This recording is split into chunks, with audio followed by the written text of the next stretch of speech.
بسم اللہ الرحمن الرحیم۔ پارہ نمبر 29 کا خلاصہ پیش خدمت ہے۔ پارہ نمبر 29 شروع ہوتا ہے سورۃ الملک سے۔ 30 آیات پر مشتمل یہ سورت ہے۔ نبی کریم صلی اللہ علیہ وسلم نے اس سورت کی فضیلت ارشاد فرمائی، اور فضیلت میں دراصل ترغیب ہوتی ہے تاکہ لوگ اس کو اپنائیں۔ آپ نے فرمایا جو شخص روزانہ رات کو اور عشاء کے بعد سوتے وقت سونے سے پہلے سورۃ الملک کی تلاوت کرے، سورۃ الملک کی تلاوت کرے تو اس کی برکت سے اللہ رب العزت اس کو قبر کے عذاب سے محفوظ رکھیں گے، یعنی یہ عذاب قبر سے نجات دلانے والی سورت ہے۔ ضمناً ایک بات عرض کرتا چلوں کہ جب کسی کا انتقال ہوتا ہے اور ہم اس کی نماز جنازہ میں شرکت کرتے ہیں، نماز جنازہ کے بعد تدفین کا مرحلہ آتا ہے، تو وہ جو تدفین کا مرحلہ ہوتا ہے اس میں جو لوگ ہیں وہ فارغ کھڑے ہوتے ہیں، ایسے میں گپ شپ شروع ہو جاتی ہے، بات چیت شروع ہو جاتی ہے۔ سب سے بہتر یہ ہے کہ اس وقت سورۃ الملک کی تلاوت کی جائے، اس نیت کے ساتھ کہ یا اللہ ہم اس لیے پڑھ رہے ہیں، اس کا ثواب اس مرنے والے کو ایصال کرنا ہے، تاکہ ابھی جو ہی قبر کا مرحلہ شروع ہونے والا ہے، سوال جواب کا مرحلہ شروع ہونے والا ہے، تو اللہ پاک اس کو قبر کے عذاب سے نجات دیں اور عذاب قبر سے محفوظ رکھیں۔ سورۃ الملک، اس کی جو ابتدا ہے، ابتدا میں اللہ رب العزت نے زندگی اور موت کا تذکرہ کیا، اور ہم جو انسان ہیں تو ہماری ساری زندگی جو ہے وہ جینے سے لے کر مرنے تک کے پیریڈ میں ہے۔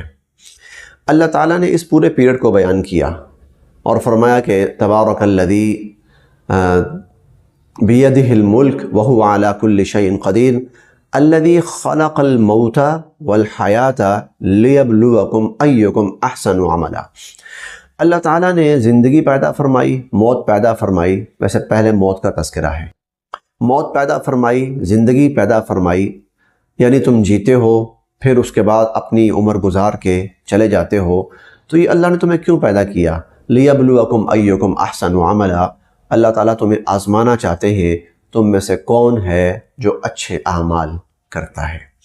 گویا زندگی کا بڑا مقصد یہ ہونا چاہیے ایسے اعمال صالحہ جو اللہ رب العزت کی رضا کا باعث بنے اور کل قیامت کے دن ہماری مغفرت اور بخشش کا سبب بنے۔ اسی طرح اس 29ویں پارے میں اللہ رب العزت نے نبی کریم صلی اللہ علیہ وسلم کو حکم فرمایا، تاکید فرمائی، اور وہ حکم اور تاکید یہ فرمائی کہ کچھ لوگ ایسے ہیں جن کی یہ حرکات ہوں، ان سے آپ بات چیت، مشورہ، رائے، ان کا کہنا ماننا یہ نہ کیجیے، ان سے مشورہ نہ کیجیے، ان کی بات نہ مانیے، ان کی اطاعت نہ کیجیے، ان کا کہنا نہ مانیے۔ اب وہ کون سی ایسی صفات ہیں کہ حضور علیہ السلام کو منع فرما دیا گیا، جس بندے میں یہ چیزیں ہیں نا، آپ اس کی بات آپ نے نہیں ماننی۔ چنانچہ اللہ تعالیٰ فرماتے ہیں فَلَا تُطِعْ كُلَّ حَلَّافٍ مَّهِينٍ، قسم کھانے والا، بات بات میں قسم کھانے والا، حماز اور منہ پہ لوگوں کو تانے مارنے والا، مشائم بنمیم، چغلیاں کھانے والا، وہ چغلیاں کھاتا پھرتا ہے، مناع للخیر، نیکی اور بھلائی کے کام سے روکتا ہے، معتدن، اللہ کی کسی حد کی پرواہ نہیں کرتا اور اللہ کی ہر حد عبور کرتا ہے، کراس کرتا ہے، اور اثیم، اور بس اس کی زندگی گناہوں کے اندر بسر ہو رہی ہے اور گناہوں کے اندر وہ جی رہا ہے۔ اور اس کے بعد ایک جملہ اور بھی ارشاد فرمایا کہ اس کے بعد وَطُلِّمْ بَعْدَ ذَلِكَ الزَّنِيمِ، اور اس شخص کا نسب وہ بھی بڑا مشکوک ہے۔ گو یہ آیات نازل ہوئی تھی ایک مخصوص شخص کے بارے میں، لیکن دیکھا جائے تو یہ حکم سب کے لیے عام ہے۔ جس کا یہ کردار ہونا، اس سے گریز ہی کیا جائے، اس کا کوئی کہنا نہ ماننا زیادہ بہتر ہے۔ اس سے مشورہ کرنے میں نقصان ہی ہوگا، خسارہ ہی ہوگا۔ تو ایک مضمون اللہ رب العزت نے یہ بیان فرمایا۔ ہمارے ارد گرد ایسے بہت سے کردار ہمیں نظر آتے ہیں، ان سے گریز کرنا چاہیے، ان سے احتیاط کرنی چاہیے۔ 29ویں پارے کے مضامین میں سے ایک مضمون اللہ رب العزت نے اصحاب الجنہ کا تذکرہ کیا ہے، باغ والے۔ اصحاب الجنہ، باغ والے، یہ کون تھے؟ ایک شخص کا باغ تھا، اللہ رب العزت اس باغ سے اس کو بڑی آمدنی عطا فرماتے تھے، بہت اس کو پیداوار اور پھل نصیب ہوتا تھا، لیکن وہ اللہ کا نیک بندہ تھا، اور وہ کرتا یہ تھا کہ جب پیداوار آتی تھی، کٹائی ہوتی تھی، تو وہ اس میں سے اللہ کے نام پر بہت سا حصہ نکالتا تھا، اللہ کی رضا کے لیے، غرباء میں تقسیم کرنا، مساکین میں، محتاجوں میں تقسیم کرنا۔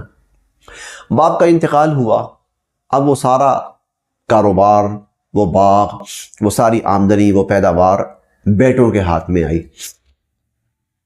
جو بیٹے تھے وہ مختلف ذہنیت کے حامل تھے۔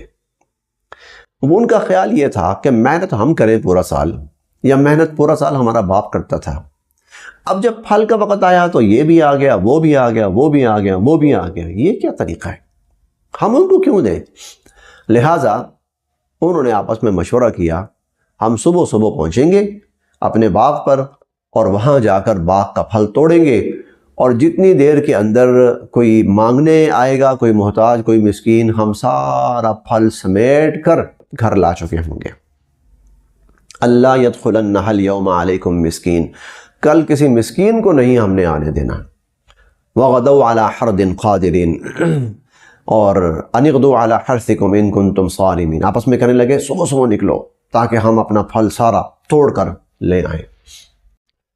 فطاف علیہا طائف من ربک وہم نائمون، اللہ کی کرنی یہ ہوئی، یا ان کے لیے سبق تھا کہ جب وہ اپنے باغ کے پاس رات جب وہ سوئے ہوئے ہیں، اللہ کی طرف سے ایک آفت آئی اس باغ کے اوپر۔ فطاف علیہا طائف من ربک وہم نائمون فاصبحت کالصریم، اور سارا باغ اور سارا پھل تباہ و برباد کر رہ گیا۔ یہ اپنے مشورے کرتے ہوئے صبح صبح اٹھ کے نکل رہے ہیں، ان کا خیال یہ ہے وغدوا علی حرد قادرین، ابھی ہم جائیں گے، توڑ کے لے آئیں گے۔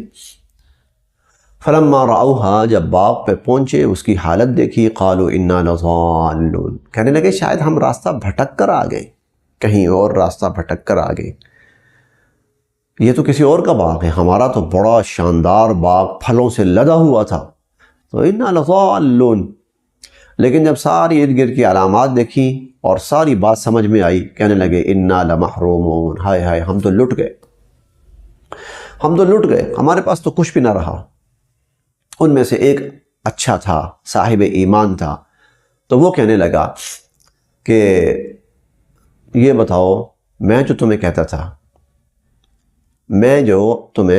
تھا، قال اوسطهم الم اقل لکم لولا تسبحون، اللہ کی پاکی بیان کیا کرو، کوئی جملہ بولو، انشاءاللہ کہا کرو، ولا یستثنون، انشاءاللہ نہیں کہہ رہے تھے، اللہ کی مرضی ہوگی تو یہ چیز ہمیں میسر ہوگی، ہمیں ملے گی، اللہ کی مرضی نہیں ہوگی تو ہمیں یہ چیز کیسے ملے گی؟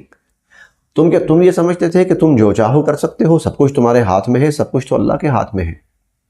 الم اقل لکم لولا تسبحون، اب جب یہ سب کچھ سامنے آیا اور بھائی کی بات ان کو واقعی لگی کہ ٹھیک ہے، تو کہنے لگے سبحان ربنا، اب ہم اپنے رب کی پاکی بیان کرتے ہیں، یا اللہ ہم ہی قصوروار تھے، یا اللہ ہم ہی خطا کار تھے، ہماری ہی غلطی تھی۔ اللہ تعالیٰ فرماتے ہیں کذالک العذاب، اس طرح ہم پھر کبھی کبھی پکڑتے ہیں، لیکن یہ تو دنیا کی پکڑ ہوتی ہے نا، وَلَعَذَابُ الْآخِرَةِ اکبر، آخرت کی پکڑ بہت بڑی ہے۔ تو 2-3 باتیں ہمیں یہاں سمجھ آتی ہیں اس واقعے میں۔ ایک تو یہ کہ جب بھی ہم اپنا مستقبل کا کوئی ارادہ کریں، اللہ کی مشیت کو اس میں ضرور شامل کریں کہ انشاءاللہ ہم یہ کام ایسے کریں گے۔ 15ویں پارے میں ہم پڑھ کے آئے ہیں، وہاں حضور علیہ الصلوۃ نے ایک چیز کا آنے والے وقت میں تذکرہ کیا کہ کل میں جواب دوں گا، کل میں بتا دوں گا۔ لیکن آپ انشاءاللہ نہیں کہہ پائے، 15 دن وحی نہیں آئی۔ پھر جب آئی تو اللہ کی طرف سے حکم یہ بھی آیا وَلَا تَقُولَنَّ لِشَيْءٍ إِنِّي فَاعِلٌ ذَلِكَ غَدًا إِلَّا أَن يَشَاءَ اللَّهُ۔ آئندہ اگر کوئی بات کہیں تو یہ نہ کہا کرے کہ میں ایسا کروں گا، بلکہ یہ کہا کرے کہ انشاءاللہ میں ایسا کرنے کی کوشش کروں گا۔ تو مستقبل کا کوئی بھی ہمارا ارادہ ہو اس کو اللہ کی مشیت کے ساتھ شامل کرنا چاہیے، ورنہ تو پھر اجڑا ہوا باغ سامنے ملتا ہے۔ اور دوسرا جو ہمیں یہاں اس سے سبق ملتا ہے بڑا، وہ یہ کہ اللہ رب العزت نے ہمارے مال کے اندر غرباء اور مساکین کا حق رکھا ہوتا ہے، تو ان غرباء اور مساکین کا جو حق ہے وہ ان تک پہنچانے کی کوشش کرنی چاہیے، نہیں تو پھر جو ہمارا حصہ بنتا ہوتا ہے نا اس سے بھی محروم کر دیا جاتا ہے۔ اس پارے کے مضامین میں سے ایک اہم مضمون وہ ہے آخرت، قیامت کا برپا ہونا، بلکہ پچھلے 2-3 پاروں سے آخری جو 4-5 پارے ہیں تو ان میں جو سب سے بڑا مضمون بیان ہوا ہے وہ آخرت ہے۔ مرنے کے بعد جینا، مرنے کے بعد زندہ ہونا، ہم سب نے زندہ ہونا ہے۔ اس لیے جو صورتیں ہیں ان کے نام کیا ہیں؟ الحاقہ، الحاقہ قیامت کا نام ہے۔ اور صورتوں کے نام کیا ہیں؟ صورتوں کے نام ہیں القیامہ، قیامت، آخرت کا نام ہے۔ اور اسی طرح سورہ کیا ہے؟ آخرت کا نام ہے۔ پھر جو مضامین بیان ہوئے ہیں وہ بھی آخرت کے بیان ہوئے ہیں۔ وَأَمَّا مَنْ أُوتِيَ كِتَابَهُ بِيَمِينِهِ، جس کو نامہ اعمال دائیں ہاتھ میں دیا جائے گا، یومئذ تُعْرَضُونَ، جب تم اللہ کے سامنے پیش کیے جاؤ گے، لا تخفی منکم خافیہ، کوئی چیز چھپی ہوئی نہیں ہوگی، نامہ اعمال دائیں ہاتھ میں دیا جائے گا، بڑا خوش۔ وَأَمَّا مَنْ أُوتِيَ بِشِمَالِهِ، جس کو نامہ اعمال بائیں ہاتھ میں دیا جائے گا تو فَيَقُولُ يَا لَيْتَنِي لَمْ أُوتَ کِتَابِیَہ، وہ کہے گا کاش مجھے یہ نامہ اعمال نہ ملتا۔ لا اقسم بیوم القیامہ، میں قسم کھاتا ہوں قیامت کے دن کی۔ ولا اقسم بالنفس اللوامہ، اور نفس لوامہ کی قسم کھاتا ہوں۔ ایحسب الانسان ان لن نجمع عظامہ، کیا انسان یہ سمجھتا ہے کہ ہم اس کی ہڈیوں کو جوڑیں گے نہیں؟ کیوں نہیں؟ بل نسوی بنانا، بل قادرین علی ان نسوی بنانا، بلکہ یہ جو انگلیوں کے پور ہیں نا، یہ فنگر پرنٹس جو ہوتے ہیں، ہم تو ان کے وہ بھی ٹھیک کریں گے، ہر ایک کے الگ الگ ٹھیک کریں گے۔ اسی طرح ایک جگہ پہ آتا ہے کہ السماء منفطر بہ کان وعدہ مفعولا، اور وہ جو دن ہوگا وہ علی الکافرین غیر یسیر، کافروں کے لیے وہ آسان نہیں ہوگا، کافروں کے لیے وہ دن بہت مشکل ہوگا۔ الغرض ان آخری آیات میں قیامت کے مناظر بہت زیادہ تفصیل کے ساتھ بیان ہوئے ہیں تاکہ انسان آخرت پر ایمان لائے اور آخرت کی زندگی پر ایمان لائے۔ اسی طرح اس پارے کے مضامین میں سے ایک مضمون اللہ رب العزت نے قیامت کے دن کی طوالت بیان فرمائی ہے، وہ دن کتنا طویل ہوگا۔ تعرج الملائکۃ والروح الیہ فی یوم کان مقدارہ 50,000 سنہ، وہ جو قیامت کا ایک دن ہوگا اللہ تعالیٰ فرماتے ہیں 50,000 سال کے برابر ہوگا، 50,000 سال کے برابر وہ قیامت کا ایک دن ہوگا۔ اندازہ لگائیے کہ وہ ایک دن گزارنا کتنا مشکل ہوگا۔ اللہ کا فضل شامل حال ہوا تو وہ انسان کے لیے دن بہت آسان ہو جائے گا، اور اگر اللہ کا فضل شامل حال نہ ہوا تو پھر وہ دن انسانیت کے لیے بے انتہا اذیت ناک اور تکلیف دہ دن ہوگا۔ اس دن مجرم کیا خواہش کریں گے؟ مجرم جب اس منظر کو دیکھے گا، اپنا انجام اس کے سامنے آئے گا، یود المجرم لو یفتدی من عذاب یومئذ ببنی، وہ کہے گا کاش کہ میں اپنے بیٹوں کو جہنم کی آگ میں پھینک دوں، عذاب میں پھینک دوں، اور میں خود بچ جاؤں۔ وصاحبتہ واخی، میں اپنی بیوی کو پھینک دوں، اپنے بھائیوں کو پھینک دوں، وامہ وابی، ماں باپ کو جہنم میں پھینک دوں، میں بچ جاؤں، اور وفصیلتہ التی تؤوی، میں جس خاندان کے اندر رہتا رہا اس پورے خاندان کو اٹھا کے میں دوزخ میں جھونک دوں، میں بچ جاؤں، اور ومن فی الارض جمیعا، اور دنیا کے اندر روئے زمین پر جتنی مخلوق تھی میں سب کے سب کو اٹھا کر دوزخ میں پھینک دوں، ثم ینجی، میں بچ جاؤں۔ کلا، ہرگز ایسا نہیں ہوگا، ہرگز ایسا نہیں ہوگا، بلکہ ہر شخص کو اپنا حساب دینا پڑے گا، ہر شخص کو اپنے اعمال کے مطابق صلہ اور بدلہ ملے گا۔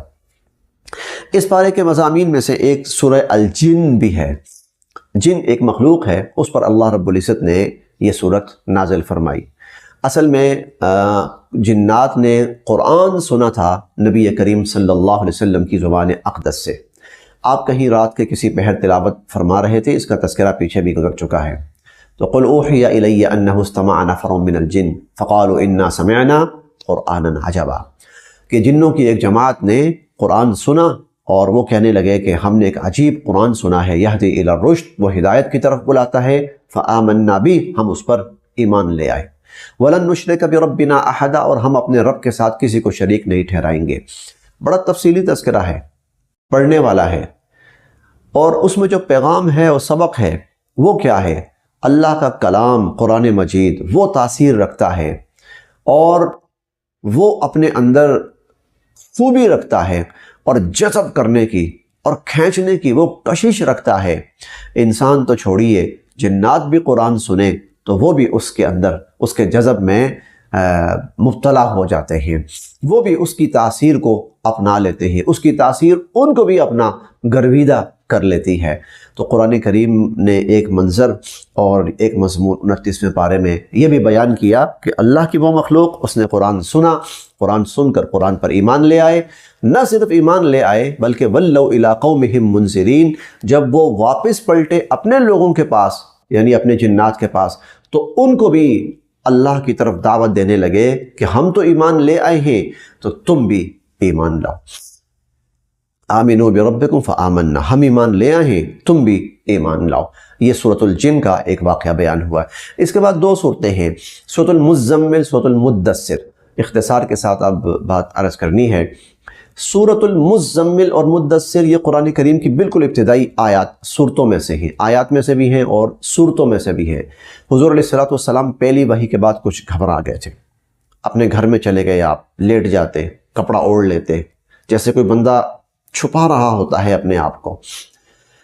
یہ کیفیت رہی تو اللہ رب العزت نے پھر بالآخر یہ صورت نازل فرمائی، یا ایھا المزمل، اے کپڑا لیٹ کر اوڑھنے والے، قم، اٹھیے۔ ان دونوں صورتوں میں ایک فرق ہے۔